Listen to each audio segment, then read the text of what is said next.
It lays the predicate and the foundation for the development of a weather satellite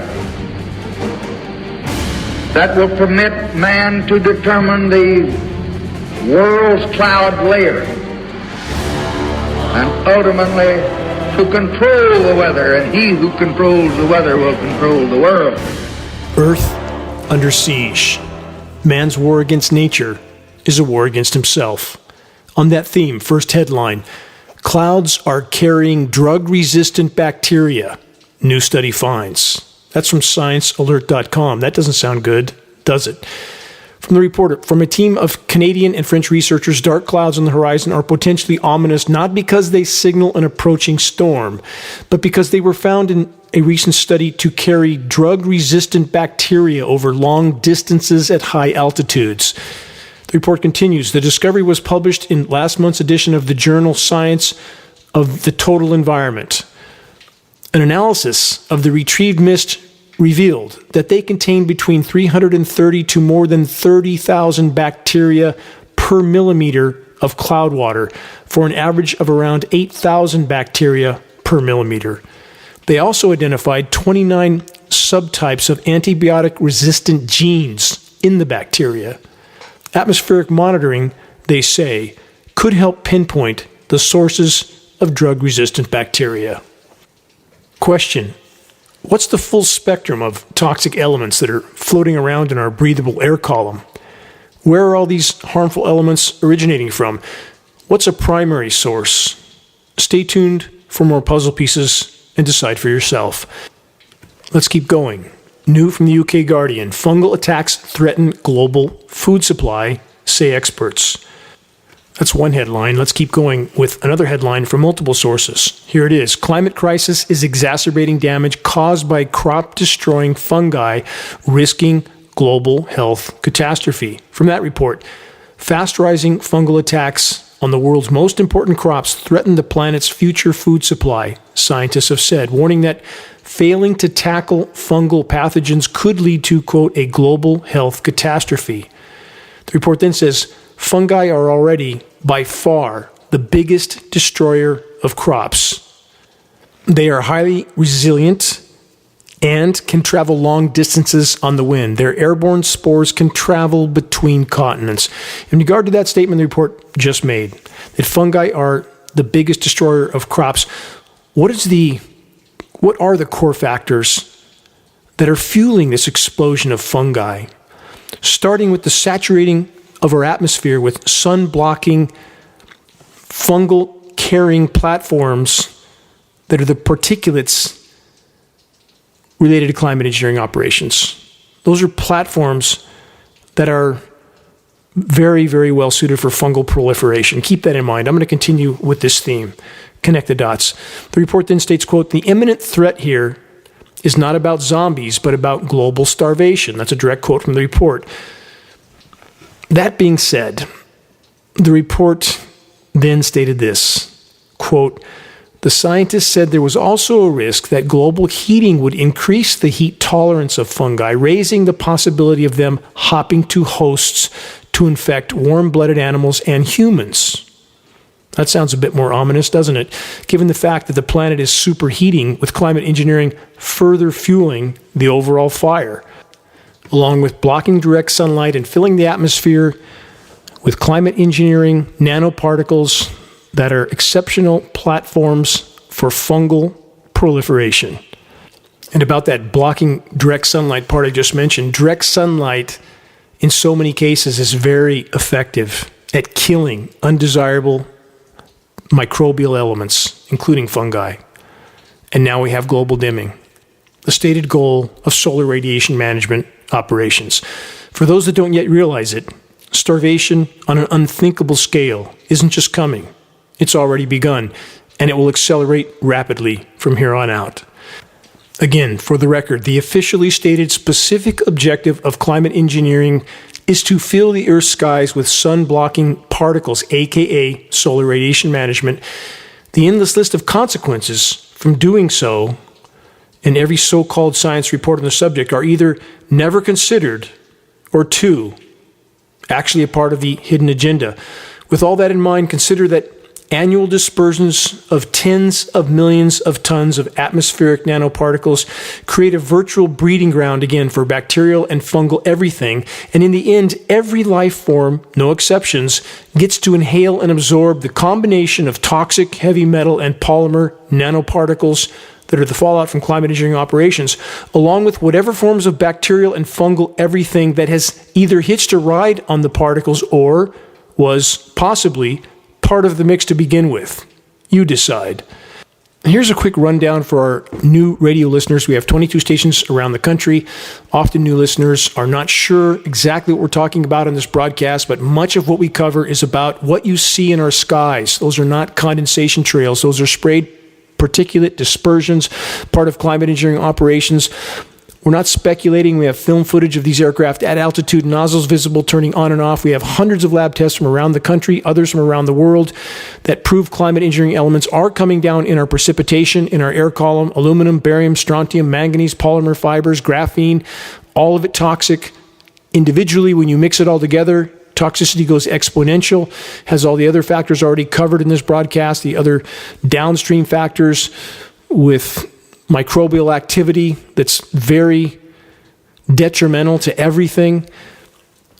And we're pointing out all the things that the science community isn't telling us about solar radiation management operations. And we have the entire global so-called science community stating that they want to immediately put jets in the sky to spray particles exactly like what I've described here, exactly like what all our testing, documentation, film footage proves is already occurring and has been for 75 plus years. But the so-called science community continues to pretend that we're not really seeing what we're seeing. It's just a proposal that they might do someday if things get bad enough. Decide for yourself who's telling the truth and who's not. From AccuWeather: how can rain make your allergies worse? Here's my question. What is it in the rain that makes it so bad for our breathing? Exactly the opposite of what should occur. Here's a start. Check the just posted video on the homepage of geoengineeringwatch.org. The title is Magnetic Rain. Look at the video. It's only 4 minutes long. Decide for yourself by what you can see in this short video with your own eyes. For the record, Geoengineering Watch has directly conducted or been involved with, as I just stated, hundreds of rain tests from all over the country over many years. And virtually every test has been contaminated to various degrees with climate engineering elements, some contaminated to an astounding degree. There's more. Our planet is now completely contaminated with what's known as PFAS forever chemicals, including the clouds, on top of everything else that the clouds are contaminated with that I just covered. PFAS chemicals are a category of over 5,000 chemicals that don't break down in the environment. And since we now know we're eating, drinking, and worst of all, inhaling these chemicals on top of everything else, again, already mentioned, the following question must be asked. Again, where are all these elements coming from? And what are they doing to us? Stay tuned for more. And I want to acknowledge that, of course, I recognize that the human race has been unbelievably bad stewards of planet Earth. Industrial pollution is horrific. We're looting, plundering, pillaging, and polluting the entire planet.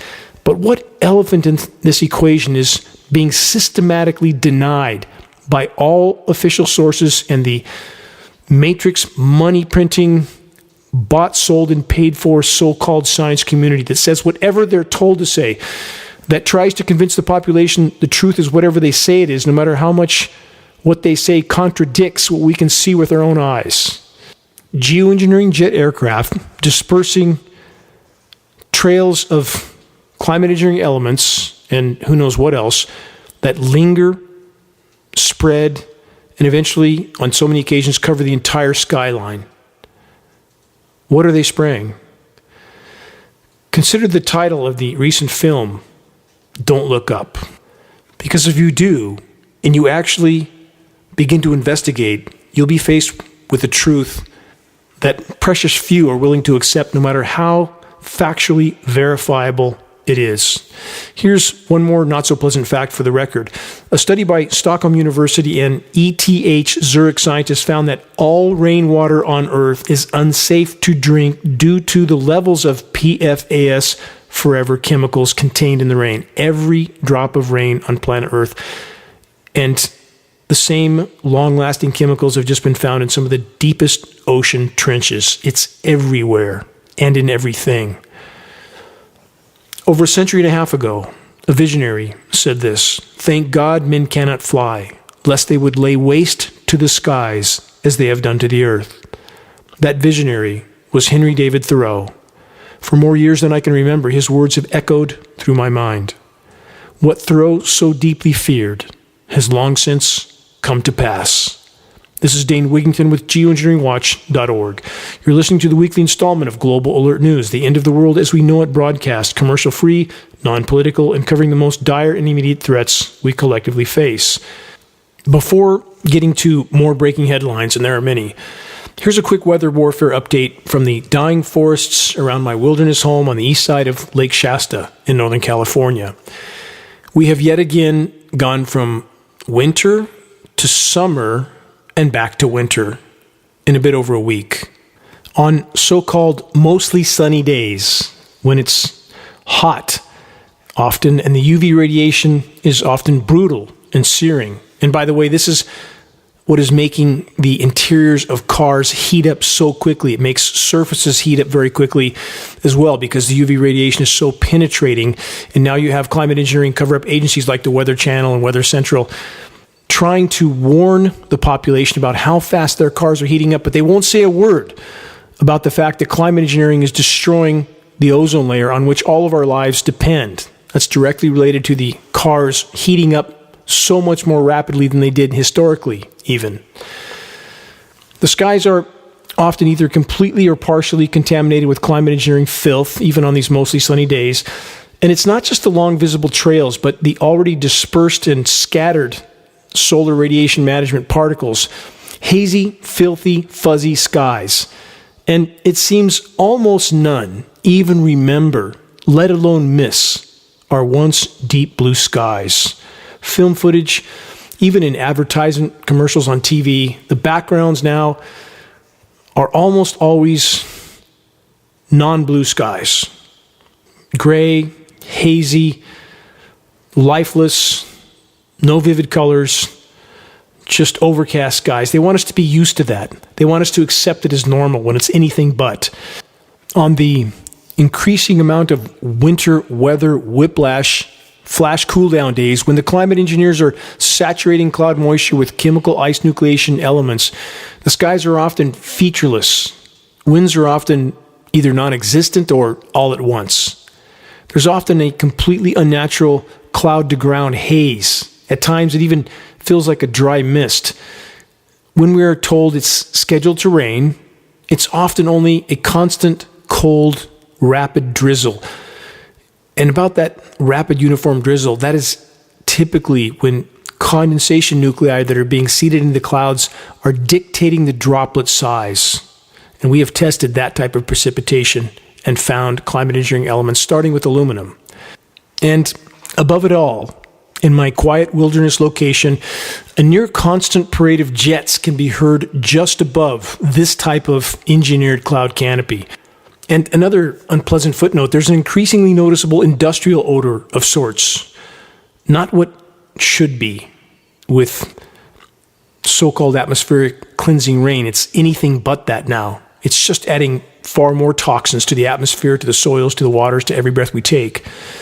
Nothing in the planetary asylum is what it should be. While so many Americans continue to be subjected to off and on temperature whiplash chemical cooldowns, so much of the rest of the world is experiencing conditions that are completely different. Meltdown conditions, even in the Northern Hemisphere, even in April and early May. I'll get to that. Moving on, more puzzle pieces. First, let's examine the bigger picture, the wider horizon. From phys.org, 2 trillion tons of greenhouse gases. That's 25 billion nukes of heat. Are we pushing Earth out of the, quote, Goldilocks zone? For those that don't know what the Goldilocks zone is, that is the orbital path of the planet around the sun that is so precise and in just the right trajectory that it allows life to exist on this planet. And there's so many other factors that go with that, of course. The miraculous atmospheric layers, the hydrological cycle. There's so many aspects of this miracle planet. The moon that stabilizes our orbit. I could go on and on and on. And the human race is treating it with unimaginable contempt, and climate engineering being at the top of that list of contemptible activities. But if we mathematically quantify what we're doing to the planet, this is where it comes out. The headline I just read, and let's add to that. Almost all of this energy, again, the equivalent of 25 billion nuclear bombs, equivalent to the Hiroshima and Nagasaki bombs of heat, are going into the oceans. Question, is it any wonder we're seeing off-the-chart heating of our seas? Little Boy is the name of the nuclear bomb which destroyed Hiroshima. And again, the energy produced from that detonation, which is equivalent to 15 trillion joules of energy. So to quantify that, this means the effect of humanity's greenhouse gas emissions, according to this study, in a 50-year period, that's between 1970 and 2020, is about 25 billion times the energy emitted by the Hiroshima nuclear bomb. It equates to about 7 nuclear bomb detonations per second, every second of every day. But what's missing from this report? What's completely absent? The heat trapping effect of the climate engineering elements that can temporarily and toxically lower daytime temperatures while trapping nighttime temperatures, while destroying the ozone layer, which is killing plankton, which is reducing atmospheric oxygen content, while killing soils and waters and forests, thus killing trees, which is reducing the cooling effect of the planet, while completely derailing the hydrological cycle all over the globe, creating drought and deluge scenarios, which are the hallmark of climate engineering operations. None of that included in this so-called science report that gives a very dire warning, but it's not dire enough, and it's missing the most core part of the equation. There can be no legitimate discussion about climate anything from any perspective without first and foremost including climate engineering operations and the engineered surface cooldowns, toxic temporary surface cooldowns that they can and are creating. Again, search the Engineering Winter section on the homepage of geoengineeringwatch.org. Next, from sciencealert.com, a related report and an ongoing and unfolding situation that's very, very dire. Scientists are alarmed as sea surface temperatures hit uncharted territory. And for the record, the term uncharted territory, again, falls far short of just how dire the ocean's superheating and die-off is. Why are the climate engineers allowing the scheduled El Nino event to take place? Because the ocean heat buildup is now so severe it can no longer be hidden by manipulating atmospheric air currents and thus ocean currents. Keeping an eye on our seas and their fate is advised, because the fate of the seas will very soon determine our own fate. The Science Alert report continues with this. Researchers fear that such an anomalously large deviation from previous temperatures would indicate our oceans have reached the limits of their heat-absorbing capacity. This would be, they say, extremely bad, given our oceans have so far absorbed over 90% of the excess heat we've pumped into our climate systems. And what's the final conclusion of the report? That the off-the-charts ocean heat buildup is happening far sooner than all the science communities formerly predicted. Question, do you believe they didn't have a clue this was coming at such blinding speed? Geoengineeringwatch.org knew and has been sounding the alarm at the top of our lungs for 15 years. Are we to believe that the whole of the so-called science community had it all wrong? Or, rather, the controllers of the matrix control the flow of information and they don't want populations to panic until the last possible moment, while in the meantime, the predator-parasite class continues their all-out loot, plunder, pillage, and pollute assault against the planet. And what will be their likely final option when they run out of other options? Global conflict. A nuclear exchange, perhaps, is their last desperate act to put enough toxic filth in the atmosphere to slow the now runaway climate collapse that's occurring on our planet, a runaway meltdown. We are in what's called Venus syndrome. If you don't know what that is, please search geoengineeringwatch.org Venus syndrome and read that report. Very sobering. But wait, the world can't be melting down. Southern California just got snow in May. From ABC News, up to a foot of snow forecast in parts of Southern California days after record heat wave. That makes sense, doesn't it? Record heat, record cold, record heat, record cold, back and forth, back and forth. We live in an asylum. Anybody who thinks that this is normal and not part of the total disruption of our climate from the covert, although unbelievably obvious, climate engineering operations. The San Gabriel Mountains, the report says, are expected to get the most snow with accumulations of up to 14 inches. Wind gusts as high as 45 to 50 miles per hour in the forecast. The wind is always accompanying these engineered winter weather events now because that enhances the endothermic properties of the chemical ice nucleating elements. We increasingly see wind associated with the chemical cooldowns. The report then says the winter weather comes just days after large parts of the West Coast experience a heat wave with record high temperatures. I grew up in the San Gabriel Mountains at the base of them. This would be unheard of, this much snow in May. Absolutely unheard of. And in a planet in meltdown with countries all over the globe recording some of their highest temperatures ever, even in the Northern Hemisphere, and it's only late April and May. The country that has the biggest military by far, the United States, with a military that's bigger than the next 10 biggest militaries combined, is chemically cooling its population to keep them oblivious to what's unfolding until the last possible moment.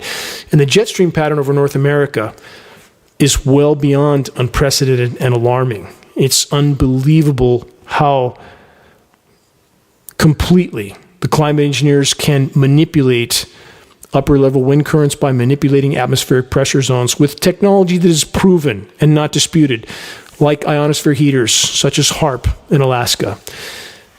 Continuing, from many sources, forecasters say 2023 will be, quote, a very active hurricane season. This is the scheduled weather. For those that don't know from earlier broadcasts, as I've stated, all the weather modeling for the nation's weathermen, National Weather Service, and NOAA, both agencies have an illegal federal gag order on them, which should be a massive red flag. Their modeling is done by private defense contractors Raytheon and Lockheed Martin. Both agencies, both entities are neck deep in climate engineering patents and operations. So they, of course, must pass down the scheduled weather all the way down the chain, all the way through the nation's weathermen, all the way down to the local meteorologist. So again, when you hear a forecast, that's the scheduled weather. And all too often now, some agencies don't get the new schedule. So you see weather, quote, forecasts that are all over the board as the climate engineers alter their operations, changing them by the day and thus altering the weather and not getting the scripts out fast enough to all those down the chain that do and say whatever they're told for a paycheck and a pension. This report on hurricane season states this. The good news this year is that fewer hurricane landfalls are expected compared to 2017. How would they have any idea about that? How in the world will they have any idea unless they plan on using the ground-based frequency transmitters that can repel such storms and often are used not to repel them but to steer them into various land locations? How would they know unless that's part of the schedule? If you don't believe hurricanes can be steered, please search geoengineeringwatch.org, hurricanes, Hurricane Harvey, Hurricane Maria, Hurricane Michael. You can see the actual recordings of these transmitters steering the storms. View it. Decide for yourself. Next headline from AccuWeather. U.S. summer weather. AccuWeather breaks down the 2023 forecast. From that report, our team has concerns about July, which can feature many high-impact events like severe weather, wildfires, significant drought, and flooding. They continue. A two-sided summer is in the cards for most of the Midwest and Northeast this year, with the weather patterns expected to completely flip part of the way through the season. Weather whiplash. The pendulum swings back and forth. Search this Geoengineering Watch report. Geoengineering is creating freeze-fry extremes. That's exactly what this is. They're reading a script just like the hurricane season so-called forecasters. This report continues. The interior Northwest and Northern Rockies will have brief warm-ups early in summer, but the heat will really turn up during the second half of July. As a result, the cooling demand is predicted to be much higher across the Northwest than in California, southern Nevada, Utah, and Arizona compared to historical averages. Again, this is the scheduled weather. How often can the local script-reading meteorologist not predict what's going to happen the next day because he doesn't know what the weather makers are going to schedule or do or change. And now we have these people telling us what's going to happen months in advance. At least that's the schedule for the moment. Moving on, next headline from multiple sources, extreme weather shocks cutting food productivity. From that report, climate-related hazards have become more common, disrupting the supply of crops, meat, and fish. The report continues, global food supplies increased dramatically in the last century, but ongoing climate change has begun to slow that growth, reducing the gains that would have been expected without climate change. Again, there is no legitimate discussion about climate, anything from any perspective, without acknowledging the climate engineering, aka weather warfare element in the equation. And that is not a denial of all the other forms of human damage to the planet. Not denying that, never have. Huge part of the equation. We're going through 100 million barrels of carbon fuel a day. We're cutting down forests. We're paving the planet. We're poisoning the oceans. Where would I start? But there is no legitimate discussion about the state of climate anything without addressing climate engineering first and foremost. And isn't it disturbing, alarming, infuriating how many so-called environmental groups there are that will not mention this issue or will attack anybody who attempts to? Total hypocrisy. From farc.com, from this week, beef tenderized by massive hail in Texas. Question, is this headline supposed to be humorous? That poor helpless cows are being battered by massive hailstones that are a direct result of chemical ice nucleation cloud seeding operations? And what are the massive hail balls doing to the rest of the web of life? Not to mention that the ice balls also contain toxic ice nucleating elements. Again, search the engineering winter section on the homepage of geoengineeringwatch.org. You will be shocked at the information and the images. From the other side of the world, the same. This headline from this week, massive hailstorm in Wellington, New Zealand. Again, this is engineering, surface cool down. Search the engineering winter section, homepage, geoengineeringwatch.org. Next from the UK Guardian, UN Climate Summit to consider health issues in depth for the first time. This report then says the climate crisis is likely to place further burdens on already overstretched global health systems. It states that the next conference, COP28, the president will dedicate a full day to health. That's going to be in November, by the way. No, it's not just the warming climate. It's what's being dumped into that climate system from geoengineering jets all over the world, from governments that are actively or passively participating without their population's knowledge or consent in a global experiment from which there is no return. And those that control the printing of the money felt that they were gods, that they could intervene in the climate system and control it for their benefit indefinitely. And they and us, all of us, are about to find out the hard way how wrong they were as we reap the seeds that they have now sown. There's no turning back. From theconversation.com, how shading crops with solar panels can improve farming, lower food costs, and reduce emissions. They say the practice of growing crops in protected shadows of solar panels is called agrivoltaic farming. What a brilliant idea. How are you going to plow that field with solar panels erected all over it? It's total lunacy. The so-called science community that wants to put tarps over Greenland and Antarctica and the Arctic and put Brazil-sized balloons in the atmosphere and space mirrors and build undersea walls to hold up glaciers that are thousands of miles of shoreline long. It's complete insanity. This is the so-called science community that their job, their task, is to say anything they need to a population that's all too willing to gulp it down in order to pacify them until the last possible moment, no matter how preposterous their proposals are. And they are. Question, how many, even now, at this late hour, still tell themselves that the criminal cartel masquerading as our government are here to protect us and to preserve a future for our posterity? Any such notion is completely disconnected from reality. Pressing on from the Weather Channel, this headline from this week, stuck atmospheric low-pressure zones smashed May records for pressure in Northeast, snowfall in Michigan's Upper Peninsula. They say a blocking pattern in the atmosphere kept this strong storm in place. A stuck storm shattered monthly pressure and snowfall records. May low-pressure records were toppled. This is, again, engineering winter. They create a headline that they sensationalize of this record snow, and so many people, even if they're in regions that are droughted out and baking, they see this and they think, oh, it can't be that bad. It's cold somewhere. This chemically nucleated frozen material. And the fact that they can do this is not speculation. It's not theory or hypothesis. It's a matter of record. Search Chinese scientists engineer snowstorm. You'll find Fox News covered, Popular Science, MSNBC, ABC, all of them.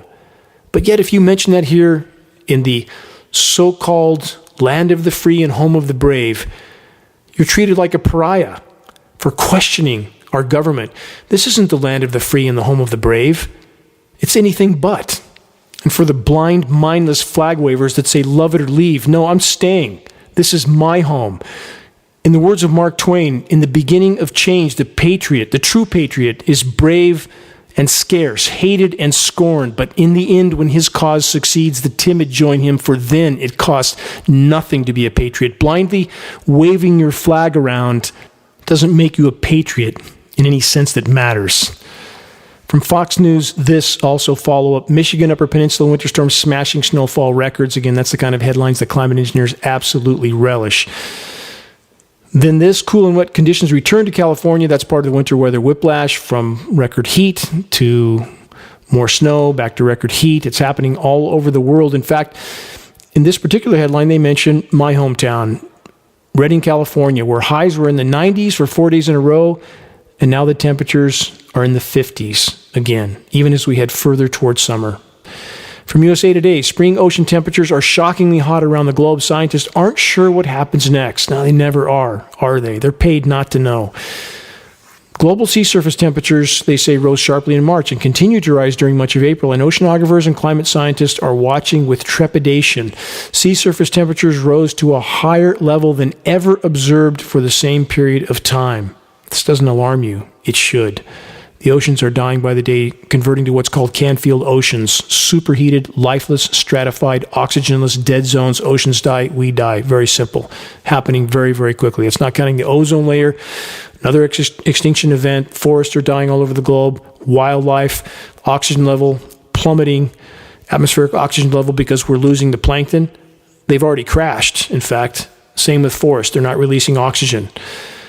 We're in a darker corner than most dare to imagine. From CBC Canada, this headline from this week, record-breaking high temperatures hit southern Northwest Territories.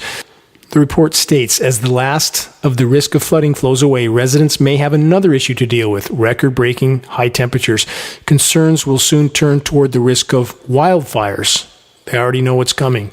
So we go from, again, record cold to record hot, back and forth. Where are we heading ultimately? We're heading toward what's called the cloud tipping point. At an atmospheric CO2 equivalent of 1,200 parts per million, we're already over 800 when methane and nitrous oxide are considered in the equation. No clouds, no life on Earth. Very simple. The cloud tipping point. More on that, I hope, on the next broadcast. From GQ magazine, this, Adapt or Die, Jim Bindle's radical vision to survive the climate crisis. The GQ report states the founder of the deep adaptation movement, which predicts that climate change will lead to nothing less than social collapse, has divided climate scientists and supercharged protest movements. Critics call him a doomsayer. Others say he's the only one acknowledging the truth. Really. Deep adaptation, the report says, is an agenda and framework for responding to the potential, probable, or inevitable collapse of industrial consumer societies due to direct and indirect impacts of human-caused climate change and environmental degradation. There's no if, there's no and, there's no but. It's not a could, may, might equation. It's a given.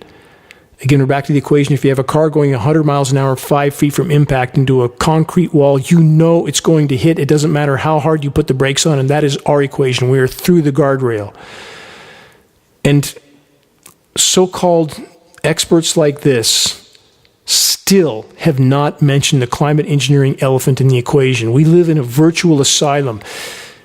And again, for the record, Mr. Bindel, you are not the only one to sound the alarm, and your sounding of the alarm is not adequate enough. Collapse is certain, it's inevitable, and if we don't change course soon, nothing will get through what's coming. But wait, if things are that bad, Surely those that are already concerned about the climate will join the fight to change our current trajectory, right? Not so much. New from the UK Guardian, this headline from this week: many Europeans want climate action. They won't admit to climate engineering, but less so if it changes their lifestyle, shows new poll. A new survey suggests the more global warming mitigation measures would change their lifestyle, the less citizens support it. The responses from the UK, France, Germany, Denmark, Sweden, Spain, and Italy suggest many people were happy with the measures that would not really affect their way of life, but bigger steps that may be necessary weren't popular. Why is that no surprise? Summary: yeah, they want to help so long as it doesn't cost them anything or alter anything in their personal paradigm or personal pursuit of pleasure. What kind of moral depravity is that? Let's add to that. From Earth Justice, one of the many so-called environmental organizations that are, in fact, agencies of total hypocrisy. They're more concerned about protecting their non-profit status than admitting to and fighting against the single most environmentally destructive human activity of all, climate engineering, aka weather warfare. Sorry about the rant. Needed to be said. Anyway, here's the headline from Earth Justice. California leads nation on protections from truck and rail pollution with new zero-emission standards. 2 new rules, they say, from California will shift all truck sales and all locomotives operating in California to zero emissions, delivering, they say, a staggering $58 billion in health benefits to Californians. So there you have it from Earth Justice. Not only total hypocrisy, but total delusion. The kind of delusion that has helped to deliver us all to this dark place we now find ourselves in. That diesel trucks and trains can do what they're doing now on battery power, charged up by a nuclear nightmare power plant or a coal-fired power plant, or from so-called renewable energy that isn't. The Earth Justice Report then states this. Paul Court, director of Earth Justice's Right to Zero campaign, said, quote, diesel trucks are the worst polluters on our roads, pumping out an especially harmful form of air pollution into communities living in the shadow of ports and freeways. This new truck rule, Mr. Court says, will have profound health and economic benefits, not just here, but in every other state that adopts these clean air protections. I hope someone will email Mr. Court a link to the renewable energy industry expose titled Planet of the Humans, along with a link to the Geoengineeringwatch.org groundbreaking documentary on climate engineering titled The Dimming, and let so-called Earth Justice ponder all of that. Unbelievable hypocrisy from people who like to pretend they're telling the truth when they're absolutely not. From BuffaloNews.com, New York to become the first U.S. state to ban fossil fuels in most new buildings. More insanity. This is just like the Earth Justice scenario where you can't use gas to cook or anything else. New York residents will be forced to use electric appliances that get their electricity often from, again, a nuclear power plant or a coal-fired power plant. How much sense does any of this make? And no, there is no magic renewable energy source. There's only the facade of it. And behind the curtain, there's third world countries being strip mined by slave laborers, all too often children, to create the batteries for the so-called green cars, green vehicles. I have to add this caveat, which I'm forced to always include as I get misquoted as promoting carbon-based fuels, which is absolutely not true. Ultimately, so-called green energy is at best a carbon fuel extender, nothing more. All of it, including carbon fuels themselves and everything involved in that category, is killing us, along with the entire web of life. And by just criticizing so-called green energy and carbon fuels, I can expect the usual messages from those who angrily tell me that unless I have a magic solution, I shouldn't be allowed to point out what is killing us. What kind of logic is that? Unless there's a magic solution, we should just ignore the problem until we hit the wall at full velocity? That's the kind of thinking that's been drilled into so-called civilized societies since birth. And here's more of it. New from MSN.com this week. Electric vehicles will cut oil demand by 5 million barrels a day as soon as 2030. Total Pollyanna. We'll never make it that far under any scenario. And all those electric vehicles require rare earth elements that are causing the complete disintegration of environments in many third world countries as slave labor, including child labor, strip mines their landscapes. Covered that in previous broadcasts. This is all total last hour, pacify populations until the brutal bitter end fiction. That's what this kind of headline is. For many sources, this: how can we adapt to climate change? ? That's from this week. If anyone makes it through what's coming, those that survive, if they haven't learned by now that the only way they can continue surviving on this planet is to live with nature and not to fight against nature. Man's war against nature is a war against himself, period. I would gladly, in a moment, embrace living in teepees and eating acorns. If I could live on a healthy planet, I would do it in a millisecond. Gladly. Another from the UK Guardian.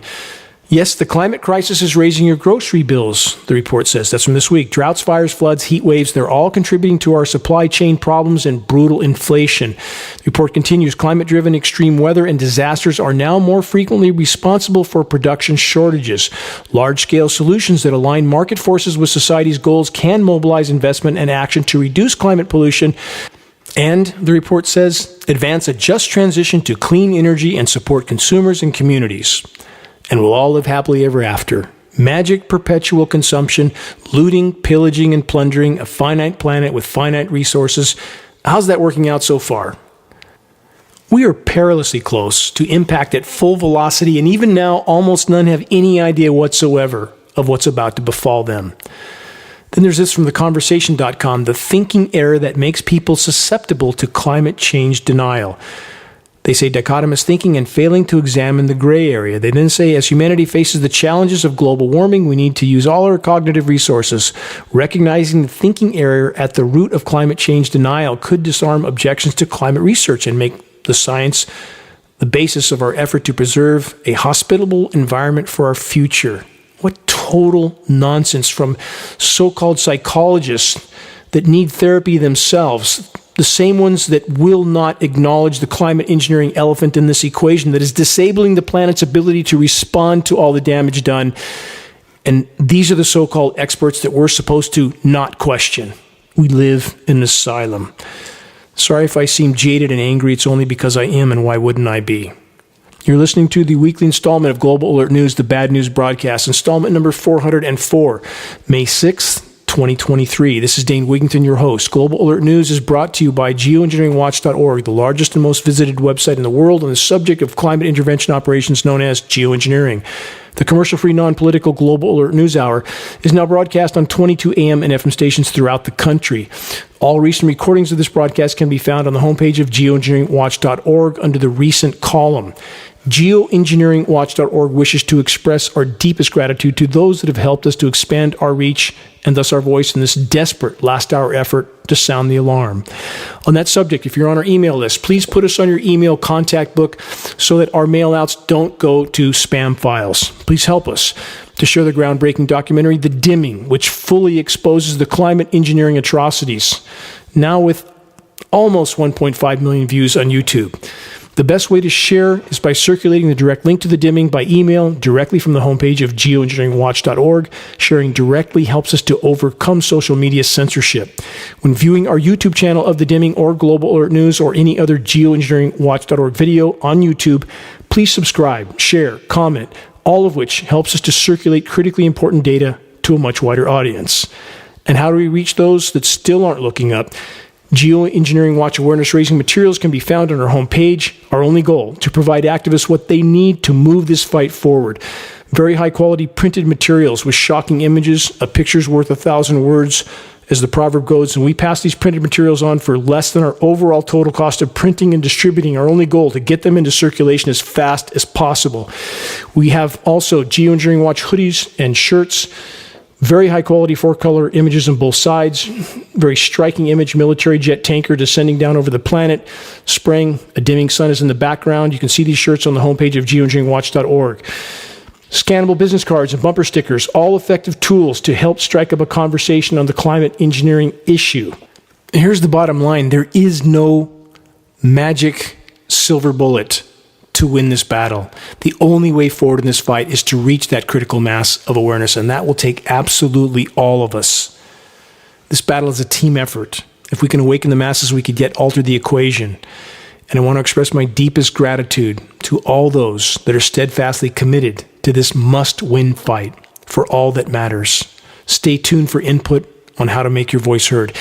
Again, if we could expose and halt the climate engineering operations and allow the planet to respond on its own to the damage already done, stop the weather warfare, we would at least buy time.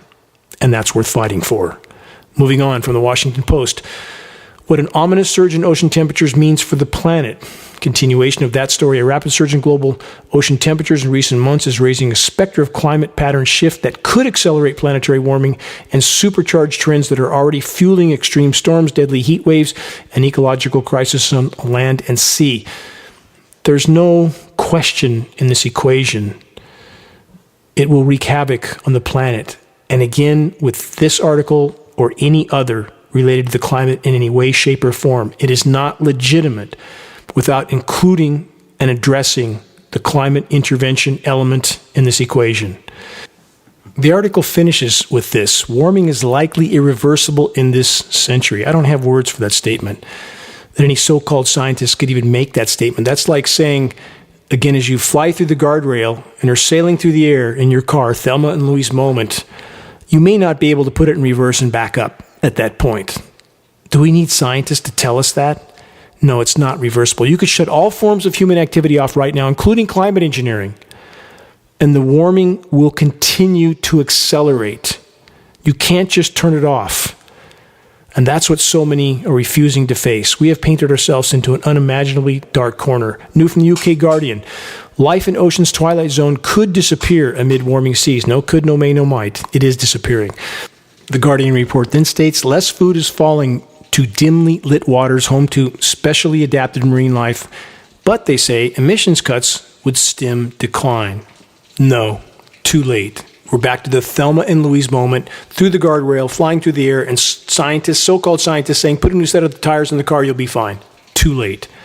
The human race has committed themselves to the ride to the bottom of the canyon. The question that remains, will anyone survive the trip?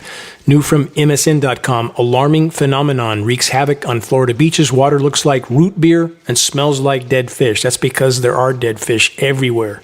Oceans are dying. New from CNN, record-breaking blob of smelly seaweed is arriving in Key West, and tourists aren't happy about it. It's not just smelly seaweed. This sargassum algae emits hydrogen sulfide, highly toxic. From the Bangkok Post, this headline: stinky seaweed plagues French Caribbean beaches. It's everywhere. The oceans are dying. This is just the beginning. From newsmongabay.com, quote, alarming heat wave threatens Bangladesh's people and their food supply. Of course it threatens their food supply. The formerly stable climate of about the last 10,000 years, more stable than in Earth's geologic past, has allowed the human race to explode all over the planet. But that era is over. It's called the Anthropocene era. It should be called the Anthropocene apocalypse at this point. From InsideClimateNews.com, an agricultural drought in East Africa was caused by climate change, scientists find. Again, more deception. You cannot legitimately discuss the climate from any perspective without first and foremost addressing the climate engineering factor, which is the single greatest drought-causing factor, period, inarguably, scientifically. The report states the drought has pushed millions of people into famine or famine-like conditions and killed millions of animals. In regard to the drought-causing impacts of climate engineering operations, please search Engineered Drought Catastrophe Target California.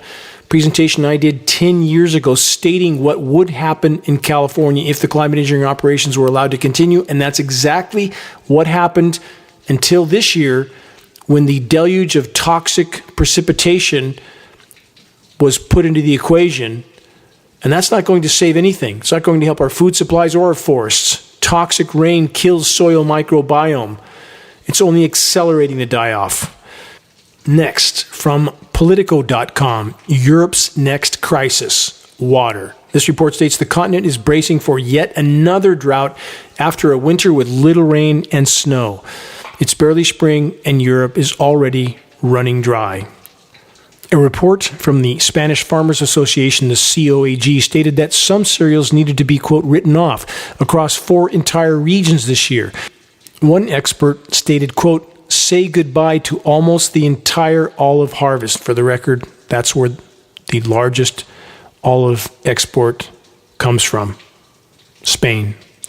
Flash droughts, flash floods, flash freezes, massive hailstorms.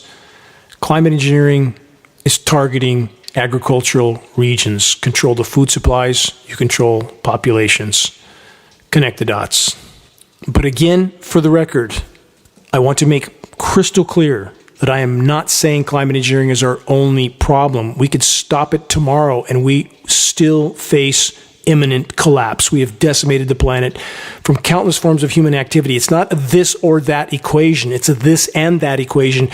When weather warfare is being used with an already highly damaged planetary life support system, it simply throws gas on the fire. It accelerates the sprint to the bottom of the canyon, and that's where we're headed.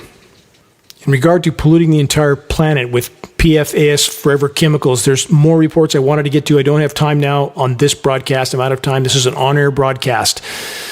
But bottom line, PFAS chemicals, endocrine disruptors, from the New York Post stating causing obesity in children as well as an uptick in pediatric cancers. That's from the New York Post, from ScienceAlert.com as well.